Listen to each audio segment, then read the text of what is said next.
Hello again my guys, nongeye kubasuhuza bakunzi ba Technology TV. Aka kanya ngiye kukwereka uburyo wafungura Facebook page. Let's go. Icyo musaba ni gukora subscribe, like and share maze dukomeze twiryohereje. Abantu benshi babinsabyeho kugira ngo mbabwire uburyo bafungura Facebook page. Reka tugende kuri Facebook yacu nkuko muri kuyibona imbere yacu, dore ngiyi. Iyo niyo Facebook yacu dufite right. Noneho uko bimeze, reka tujye kuri Facebook yacu mwereke uburyo wa creatinga Facebook page nawe warangiza ugatangira guhembwa na Facebook. Let's go. Icyo musaba kandi wowe ukore subscribe, like and share, kandi nimba uri na mushya ukomeze ukore share kugira n'abandi bose babimenye. Iyi ni Facebook yacu twamaze kwigiraho. Ikintu tugiye gukora rero, tugiye kujya kuri tuno tudomo dutatu turi hano hejuru. Utungutu ndakeka mwese muri kutubona. Utungutu utwo ndabona mwese mwatubonye. Nitumara kugeraho turakandaho. Tumara gukandaho, dore ngiyi nuza twageze muri twa tudomo aho twakanze. Tuzaza handitse page, dukandeho page. Wenda hari igihe waba utayibonye, reka makwereke neza. Dore ngaha, dore ngaha, iyi ni page yacu dufite hano ngiyi. Ndakeka mwese mwayibonye. Tuzakandaho, nurangiza umaze kugera aha ngaho uzakora kuri kano kantu. Wenda aha ngaha no kingi yari iriho, aha ngaha uzahita ukora kuri creating. Ukora aha ngaha create. Ndabona mwese muri kuhabona create. Uzakoraho gucreatinga page. Aha mu gihe birakora, nimba warakoze subscribe, ukora share kugira ngo n'abandi bose babimenye. Kandi ndabizi neza gukora kuri ako kantu k'umutuku nta kintu bitwaye, n'ako kanya nta mamega yawe agenda, ndetse nta n'isegonda rigenda. Reka tugende, tuzahita dukora get start. Iyi ngiyi muri kubona imbere yacu, iyi ngiyi get start. Reka dukandeho get start.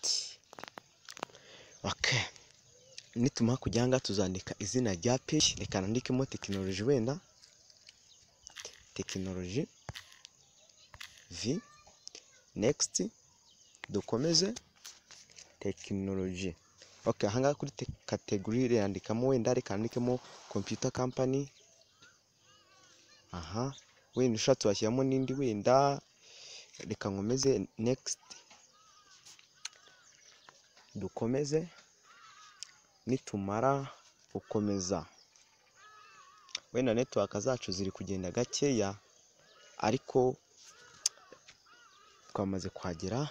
Aha ngaha kuri enter website, reka wenda nawe washyiramo iyawe, wenda ugashyiramo aha ngaha, ushyiramo, ushobora guhita ushyiramo nuza, ugashyiramo wenda urugero ngiye nshobora gushyiramo nuza link ya channel yanjye ya, nawe ushatse yaba ariyo washyiraho. Ugakanda next.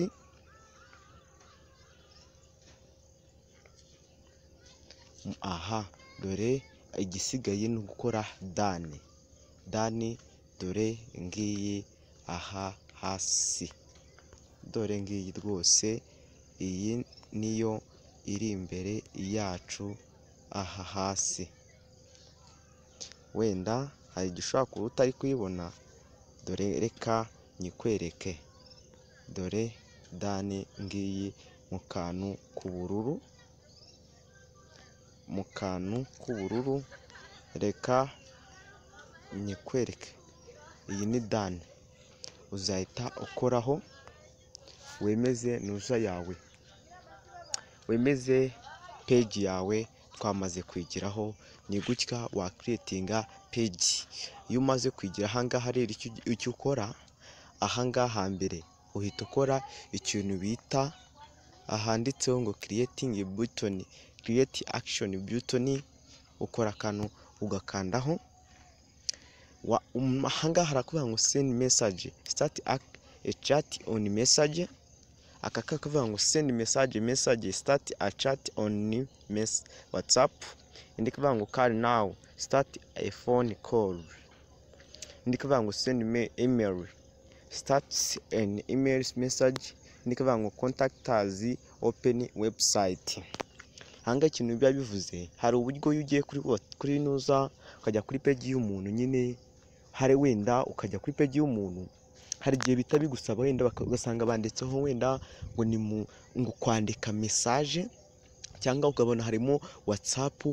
Ni gutyo nawe uhitamo kimwe. Reka wenda mitemo send message, wenda akambere nandike create ya ubu kamaze kugeraho ngaka. Mwese reka nkakwereke ngaka, aka ngaka niko ndakeka uri kukabona rwose. Aka ngaka ubwo ngubwo umuntu ushaka kuza kuri no page yahita babanza bakamwereka uburyo wakandikamo wenda ukavugana n'umuntu, kandi nanone ukabanza ikindi kintu uhita ukora. Hano handitse ngo invite your friend to like this page. Ahangaha dore ahangaha handitse ngo invite, aha niko handitse. Noneho wowe icyo uzakora uzaza ukore kuri kano kantu aka kanditse mu magambo y'ubururu. Reka tugakoreho turebe. Nitumara kugakoraho, dore za nshuti zacu ngizi, dore ngizi inshuti zacu. Mfite inshuti 2476. Noneho iyo ushaka kugira ngo uhite ubashyiraho bose, nawe ushobora kuba ufite abandengeje, uhita ukora kuri kano kanditse mu magambo y'ubururu kanditse select all bracket 2476 ya. Noneho uhita ukoraho. Iyo ukozeho bahita baza bose, dore wenda bahita bajyaho gutya. Noneho urabona yuko hano bose bagiye muri twatuzo ngaba, wabibona nawe gutya bose ngaba uri kubabona nyine bagiyemo. Urimo urabona ko bamaze kujyamo. Noneho uzahita ukora kuri kano kantu ka hasi do aka ngaka. Wenda reka nkashyire mu yandi magambo, dore ngaka aka niko uzakandaho. Wamara gukandaho bose bagahita bajyaho. Wenda ngiye sinshaka kubashyiraho, nayo ndi kuyikwereka nawe kugira ngo bizagufashe.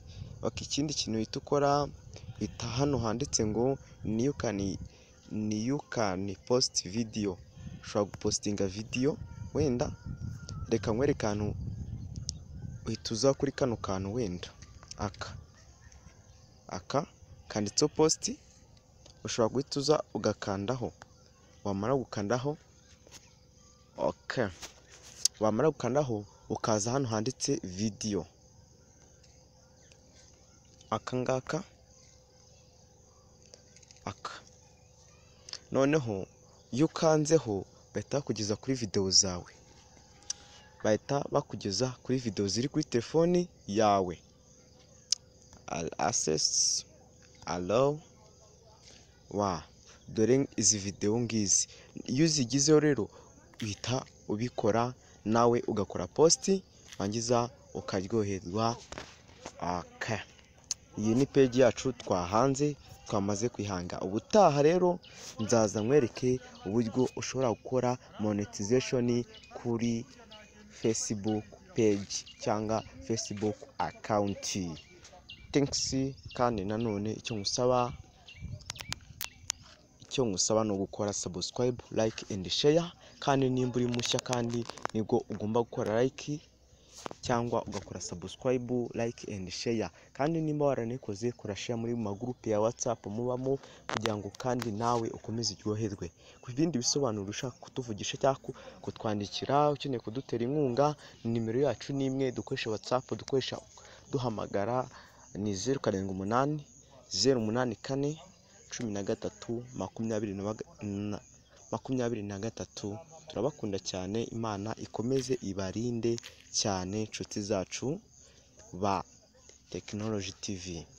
Ciao ciao.